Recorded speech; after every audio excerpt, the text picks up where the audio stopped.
How to activate your Apple credit card. Hello guys, this is Atticus and welcome back to another tutorial video.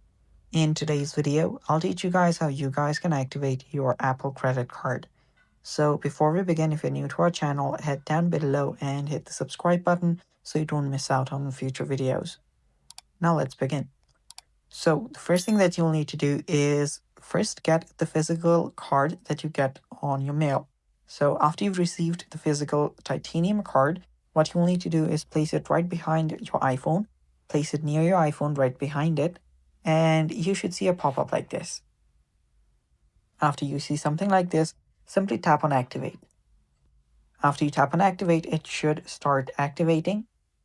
And after that, it will simply get activated. As you can see, we'll get this "your card is ready" message, and you can start using it, and you can start making payments with it, and you can even check it on your wallet app.